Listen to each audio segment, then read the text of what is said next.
अस्सलाम वालेकुम dear viewers. इस चैप्टर में हम स्टडी करेंगे study of language by George Yule का chapter 2 animals and human language का इंट्रोडक्शन।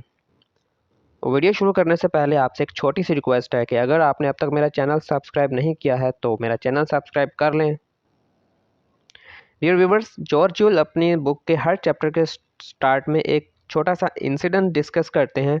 इस चैप्टर में भी वो लिखते हैं कि in 1997, Terence Deacon reported that one evening in the mid-1980s, my wife and I were returning from an evening cruise around Boston Harbor and deciding to take a waterfront stroll.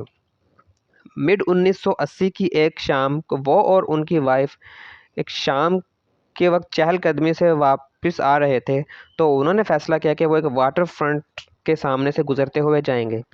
We were passing in front of the Boston Aquarium when a gravelly voice yelled out, "Hey, hey, get out of there!" वो Boston aquarium के पास से गुजर रहे थे तो एक अजीब सी आवाज़ ने चिल्लाकर कहा, "Hey, hey, get out of there!" ये सोचते हुए कि वो शायद किसी फॉरबिडन एरिया में एंटर हो गए हैं, तो उन्होंने आसपास देखा तो ना तो कोई सिक्योरिटी गार्ड था और ना ही कोई वार्निंग साइन। कुछ ही देर बाद again the voice boomed, hey hey you. कुछ ही देर बाद दोबारा से आवाज़ फट पड़ी, हे यू। डियर व्यूअर्स, ये वो इंसिडेंट था जिससे कुछ क्वेश्चन रेज होते हैं कि क्या एनिमल्स भी बात कर सकते हैं। उन्होंने देखा कि एक्वेरियम में एक ग्लास की बाड़ के उस पार एक सील थी जिसका माउथ ओपन था और रोटेट कर रहा था, यानी कि सर्कुलर वे में घूम रहा था। We know that creatures are capable of communicating certainly with other members of their own species. हम जानते हैं कि जो creatures हैं वो communicate कर सकती हैं यकीनन अपने स्पीशी के दूसरे अफराद के साथ ही। Is it possible that a creature could learn to communicate with human using language? क्या ऐसा मुमकिन है कि वो इंसानों के साथ भी communicate कर सकते हैं ज़ुबान को इस्तेमाल करते हुए?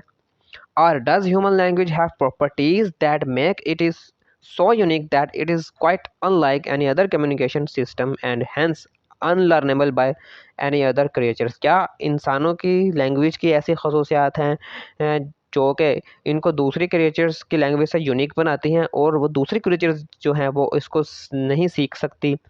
To answer these questions, we first look at some special properties of human language. इन सवाल के जवाब देने के लिए हम कुछ इंसान की लैंग्वेज की कुछ खसूसियात को मद्देनज़र रखेंगे। Then review a number of experiments in communication involving humans and animals. फिर जो है बहुत से एक्सपेरिमेंट्स को भी देखेंगे जो कि इंसानी और इन एनिमल लैंग्वेज पर मुश्तमिल होंगे। Let us start. तो यही वो क्वेश्चन हैं जिनके आंसर की तलाश हम इस चैप्टर में करने वाले हैं। तो डियर व्यूअर्स, अब बात करते हैं कम्युनिकेशन के बारे में। We talk about distinctions between human language and animal communication in terms of their potential for intentional communication.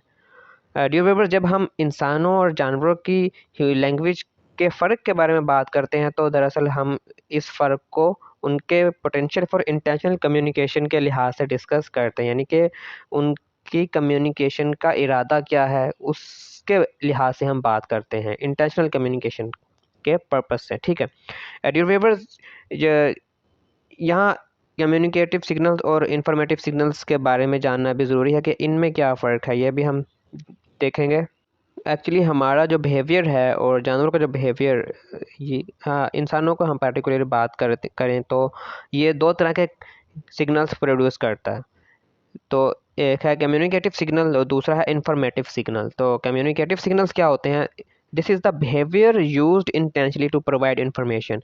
ये ऐसा बिहेवियर है जो कि इरादी तौर पर कोई इन्फॉर्मेशन प्रोवाइड करने के लिए यूज़ किया जाता है।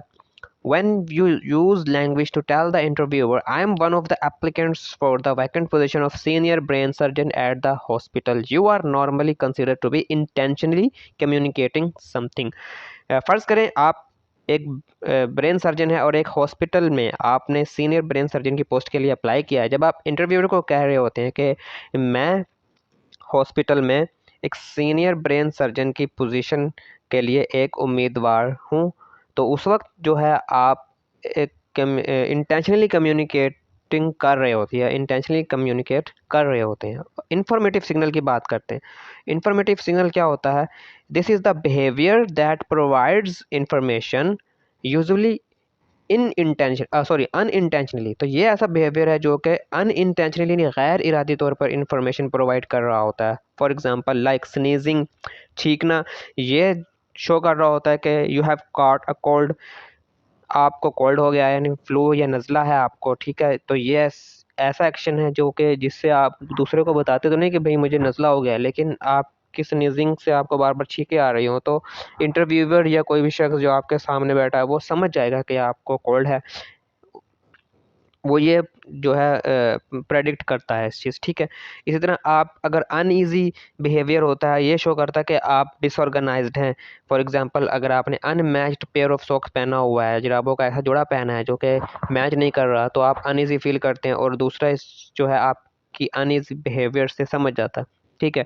इसी तरह स्ट्रेंज एक्सेंट ये शो करता है, अगर आपका एक्सेंट स्ट्रेंज हो जाए या कोई भी आपको किसी शख्स का एक्सेंट स्ट्रेंज लगे, तो ये शो करता है कि यू आर समवेयर एल्स।